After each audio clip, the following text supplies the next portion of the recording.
그런 일이 있을까? 우리 그 상상도 못하지. 요 동네에 있다 그러면 소름 끼치지.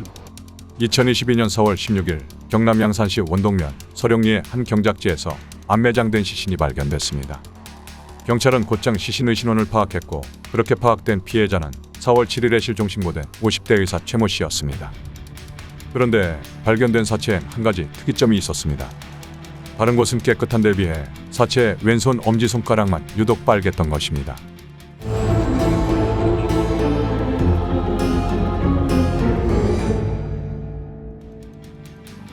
(2022년 4월 6일) 저녁 8시경 부산 금정구에 사는 의사 최 씨는 지인과 약속이 있다며 집을 나섰습니다.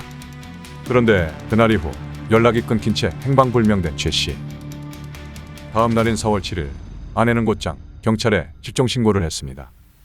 경찰이 최 씨의 집 근처에 있는 CCTV를 확인해 본 결과 저녁 8시경 최 씨가 집에서 나오는 것은 확인됐지만 인도를 걷다가 갑자기 최 씨가 화면에서 사라져 버렸습니다. 경찰은 최 씨가 인도에 주차돼 있던 차량에 타면서 CCTV 화면에서 사라졌을 거라 추정하고 저녁 8시부터 8시 15분까지 그 주변을 지나간 모든 차량을 조사했습니다. 그런데 그중 흰색 중형 세단 차주의 답변이 이상했습니다. 해당 차주는 그 시간에 그곳을 가지 않았다고 진술한 겁니다. 그런데 이 차주의 알리바이를 조사해보니 정말로 그 시간에 그곳을 가지 않았습니다.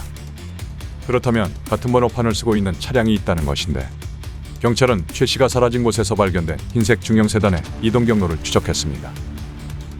그날 해당 차량이 최종적으로 향한 곳은 경남 양산시 원동면 서룡리였습니다.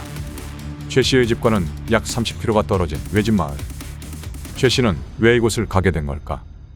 한적한 시골 마을이라 CCTV도 몇 대 없어 최 씨의 행방을 찾기는 어려운 상황. 그런데 한 컨테이너 건물에 있는 CCTV가 다행히도 컨테이너 앞과 함께 마을 전경을 촬영하고 있었습니다. 경찰은 CCTV에 녹화된 영상을 통해 그날 차량이 머문 곳을 유추해 볼 수 있었습니다. 최 씨가 탄 차량은 도로를 따라 산을 올라가며 총 3번 정차했습니다. 정차한 3곳은 모두 주변에 아무것도 없는 허허벌판의 경작지였습니다. 허허벌판에 돌밖에 없는데 최 씨는 도대체 어디로 간 걸까? 최 씨의 행방에 대한 별다른 증거가 나오지 않아 답답하던 찰나에 경찰의 시야에 한 깡통이 들어옵니다. 깡통은 산화되어 불그스름하게 녹슬어 있었습니다. 습한 땅도 아닌데 산화가 된 깡통이 있다. 이에 경찰은 깡통이 축축한 땅 속에 있다가 얼마 전에 땅 위로 올라온 것이 아닐까라는 추측을 하게 됩니다. 그리고 경찰은 해당 땅 주인이 하는 진술을 듣고 이 땅과 최 씨가 사라진 데는 연관이 있다고 확신하게 됩니다. 얼마 전에 지인이 제 땅에 꽃나무를 심어도 되냐고 해서 어차피 놀고 있는 땅이라 그러라고 했고 얼마 전에 포클레인이 와서 땅을 팠다고 하더라고요. 경찰은 최 씨가 안매장당했을지도 모른다는 생각에 땅 주인에게 땅을 파게 해달라고 부탁했습니다. 땅 주인은 땅을 파내고 메꾸기만 한다면 상관없다고 하면서도 꽃나무를 심는다던 지인이 변호사인데다 정말 착하고 순수한 사람이라 예상하는 그런 일은 없을 거라고 호언장담했습니다. 하지만 경찰은 과학수사대를 동원해 땅을 파기 시작했습니다. 지면에서 70cm가 넘는 깊은 곳을 파내고 있을 무렵 아니나 다를까 땅속에서 옷가지 같은 무언가가 보였습니다. 그리고 거기서 나온 사체 한 구. 그 사체는 경찰의 예상대로 사라진 최 씨였습니다. 실종 10일 만에 싸늘한 주검이 돼 나타난 최 씨. 부검 결과 사인은 경부 압박에 의한 질식사였습니다. 그런데 사체에서 한 가지 특이한 점이 발견됐습니다. 다른 곳은 멀쩡한데 사체의 왼손 엄지손가락만 유독 빨갰던 것입니다. 정체불명의 빨간색 물질을 손가락에 바른 채 땅속에 묻힌 최 씨. 국과수 확인 결과 그 빨간색 물질은 도장을 찍을 때 쓰는 인주였습니다. 경찰은 곧바로 그곳에 꽃나무를 심으려고 했다던 땅 주인의 지인을 용의자로 특정했습니다. 용의자는 40대 여성 신모 씨. 그런데 여성인 심 씨가 단독으로 남성인 최 씨를 살해하고 안매장까지 혼자서 가능했을까? 심 씨는 경찰 조사에서 모든 범행 사실을 자백했습니다. 그리고 최 씨의 손에 묻은 인주 또한 본인이 한 것이라고 진술했습니다. 그런데 심 씨는 여기서 더 충격적인 진술을 했습니다. 심 씨는 용의 선상에서 빠져나가기 위해 계약서 한 장을 준비한 뒤 안매장한 최 씨를 땅속에서 다시 꺼냈다고 했습니다. 그리고는 손에 인주를 묻혀 계약서에 지장을 찍고 다시 안매장했다고 말했습니다. 도대체 심 씨는 무엇 때문에 최 씨를 살해한 걸까? 심 씨가 밝힌 사건이 전말은 이러했습니다. 심 씨와 최 씨는 2013년 말 주식 관련 온라인 커뮤니티를 통해 알게 된 사이였습니다. 거기서 심 씨는 자신을 주식 전문 변호사라고 소개했습니다. 투자 정보를 공유하던 두 사람은 양산시의 한 원룸에 사무실까지 차려 동업을 하는 관계로 발전했습니다. 투자 사업은 의사인 최 씨가 자금을 대주면 심 씨가 돈을 굴리는 방식으로 진행됐습니다. 사업 초기엔 월 수백만 원가량의 수익금을 최 씨에게 넘겨줬지만 주식시장이 나빠지며 심 씨의 투자는 실패를 거듭했습니다. 그리고 변호사라고 자신을 소개한 심 씨는 사실은 무직이었고 계속해서 투자에 실패하자 돈이 필요했던 심 씨는 최 씨가 투자금이라며 준 1억 원을 생활비로 써버렸습니다. 결국 이 같은 사실을 알게 된 최 씨. 3월 28일 최 씨는 심 씨에게 1억을 갚지 않으면 남편에게 알리겠다고 했습니다. 사실 심 씨는 이전에도 주식을 하다 손실을 본 적이 있었고 이 때문에 이혼 위기에 놓인 일도 있었습니다. 그래서 이번 일이 들통나면 정말 남편과 이혼할 것 같다는 생각이 들었습니다. 결국 심 씨는 남편에게 들키지 않기 위해 최 씨를 살해해야겠다는 무서운 결심을 하게 됩니다. 살인을 결심한 심 씨는 치밀하게 준비했습니다. 먼저 사람들이 자러 가지 않는 한적한 땅을 가진 지인에게 연락해 그곳에 꽃나무를 심으려고 한다며 땅을 빌렸습니다.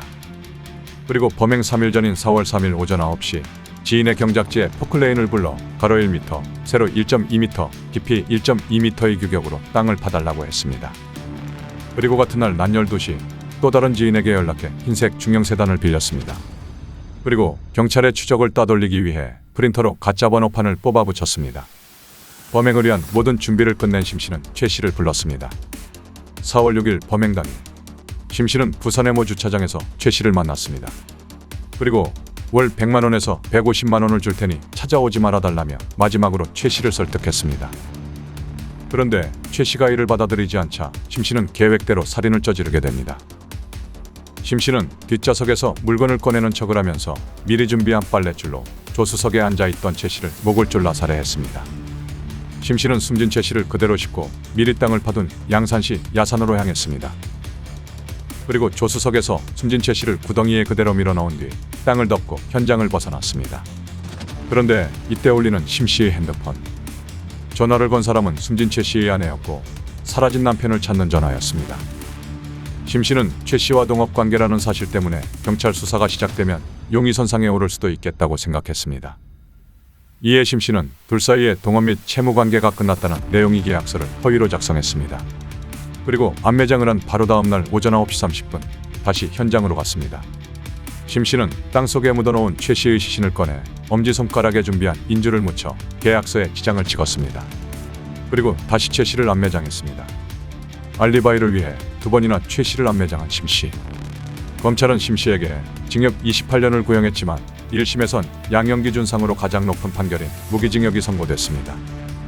부산지방법원은 범행 도구를 사전에 준비하고 시신 유기 장소를 미리 섭외했을 뿐만 아니라 시신을 옮길 자동차의 번호판을 다른 번호로 변경하는 등 사전에 치밀하게 범행을 계획했다며 특히 시신의 지문을 이용해 사문서 위조 범행까지 저질렀다며 무기징역을 선고했습니다.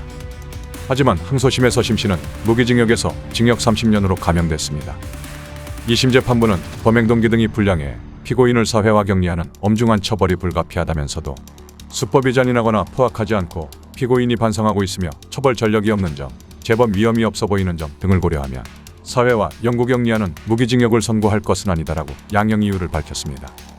그러나 심 씨는 이에 불복해 상고했고 대법원은 여러 사정을 참작하더라도 원심이 징역 30년을 선고한 것이 심히 부당하다고 할 수 없다며 원심 판단을 유지했습니다. 범인 심 씨는 본인의 혐의를 인정했고 수사와 재판을 통해 주요 범죄 사실이 입증되어서 유죄가 확정되었기 때문에 이 사건은 이미 해결되었다고 볼 수 있습니다. 다만 1심 재판부는 치밀하게 계획된 범죄라는 점에 주목해서 선고 당시에 28년을 구형한 검찰보다 더 중한 무기징역을 선고하기도 했지만 항소심에서는 공정 범행이나 전과가 없는 점을 고려해서 30년으로 감형을 했고 대법원 재판을 통해 최종 확정되었습니다. 이렇게 표면적으로 해결된 것으로 보여지는 이 사건에서 여전히 풀리지 않는 두 가지 의문이 남습니다.